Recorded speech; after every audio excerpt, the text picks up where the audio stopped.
Serial वसुधा के आने वाले एपिसोड में कहानी लेने वाली है खतरनाक मोड़।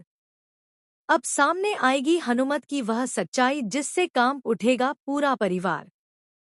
जब सावित्री को घर में और बाहर कहीं भी वसुधा दिखाई नहीं देगी तो उसके दिल में घबराहट और डर भर जाएगा। वह बेचैनी से इधर-उधर ढूंढेगी और आखिरकार हनुमत से पूछ बैठेगी, भाई साहब, वसु कहाँ है? वह तो कहीं दिख ही नहीं रही। लेकिन हनुमत चुप रहकर अपनी नजरें झुका लेगा। यही खामोशी सावित्री के दिल में शक की चिंगारी जगा देगी। सावित्री रोते हुए सवाल करेगी, कहीं आपने मेरी लाडो के साथ कुछ गलत तो नहीं किया? तभी हनुमत का असली चेहरा सामने आएगा। वह ठंडी आवाज में कहेगा, वसु ने गलती की थी सावित्री, और उसकी सजा उसे मिल गई। मैंने उसी बदचलन बेटी को खत्म कर दिया जिसने मेरा नाम खराब करने की ठानी थी। हनुमत के मुंह से यह सच सुनकर सावित्री की रूह कांप जाएगी।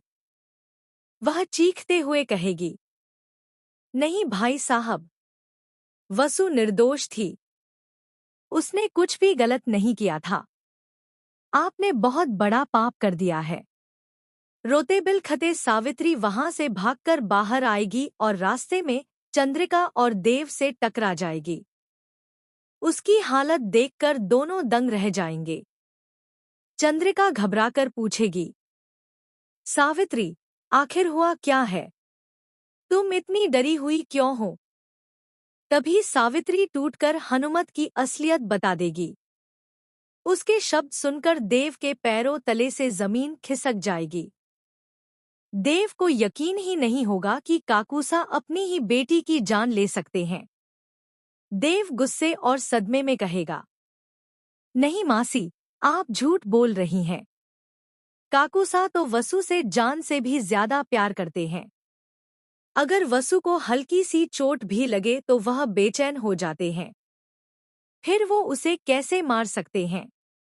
लेकिन सावित्री की आंखों के आंसू और टूटती हुई आवाज देव को यकीन दिला देगी। यही सच है छोटे हुकुम। हनुमत भाई साहब को तुम्हारे और वसु के रिश्ते की बात पता चल गई थी, और इसी गुस्से में उन्होंने मेरी लाडो की जान ले ली। यह सुनते ही देव का खून खौल उठेगा। उसका गुस्सा ज्वालामुखी की तरह फूट पड़ेगा और वह कसम खा लेगा कि हनुमत को इस गुनाह की सजा जरूर देगा, चाहे इसके लिए उसे खून ही क्यों न करना पड़े। अब देखने वाली बात यह होगी कि क्या देव हनुमत की इस सच्चाई को उजागर करेगा और उन्हें उनकी सजा देगा।